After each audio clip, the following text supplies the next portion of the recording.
S மக்களே, big pass promo 2 வந்துருச்சு. கோர்ட்ல டெக்கோரம் யார் ஃபாலோ பண்ணலன்னு ஒரு கேள்வி கேட்டிருக்காரு. கனி எழுந்து பார்வதியை சொல்கிறாங்க.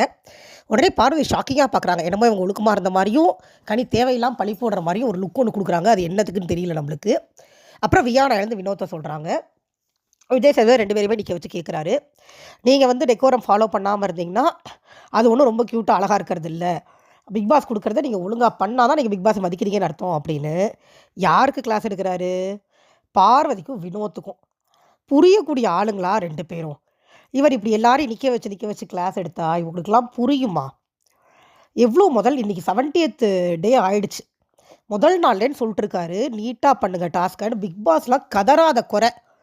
ஒருத்தர் விட்டு ஒருத்தர் பேசுங்க, நீட்டாக பண்ணுங்க, பார்க்கணும், எடிட் பண்ணி போடணும்னா எவன் கேட்குறாங்க? லபோதிபோல் அடிச்சுக்கிறாங்க. பார்வதிக்கெலாம் வந்து அடிச்சுக்கணும், சண்டை போடணும், மரியாதை இல்லாமல் அடுத்தவங்கள பேசணும், சண்டையை வளர்க்கணும். அதுதான் பிக் பாஸ் வீடுன்னு தெளிவாக யாரோ சொல்லி அனுப்பியிருக்காங்க. இப்போ உங்களுக்கு அது வேண்டான்னா நீங்கள் அவங்கள தெளிவாக உட்கார வச்சு சொல்லணும்ல. இது இப்படி கிடையாது, இது பிக் பாஸ் கிடையாது அப்படின்னு சொல்லணும்ல. அதை விட்டு போட்டு பார்வதி நல்லா விளையாண்டீங்க அப்படின்னு கைத்தட்டினா நீங்கள் கேமர், உங்கள் கழகம் வீட்டுக்கு வேணும் இப்படின்லாம் சொல்லி விஜய்ஸ் என்கரேஜ் பண்ணால் நம்ம பார்வதி எப்படி தப்பு சொல்ல முடியும்? சூப்பர், நம்மளை என்கரேஜ் பண்ணுறாங்க அப்படின்னு சொல்லி கை தான் தட்டிப்பாங்க அவங்க.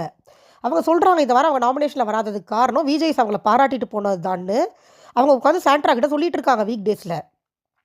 அவங்க நம்புகிறாங்க தான் ஒரு கேமர், தான் பயங்கரமான கேமர், தன்னை விஜய் சேதுபதி ரசிக்கிறார், மக்கள் ரசிக்கிறாருன்னு நம்புகிறாங்க.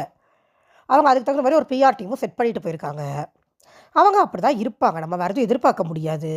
விஜய்எஸ்ஆர் ஒழுங்காக ஹோஸ்ட் பண்ணாத வரைக்கும் இந்த ஷோ விளங்குறதுக்கு வாய்ப்பில்லை, நல்ல டிஆர்பி வரத்துக்கு வாய்ப்பில்லை, எதுக்கும் வாய்ப்பில்லை. மக்கள்லாம் பதறி ஓடுறாங்க பிக் பாஸ் பார்க்கணும்னாலே.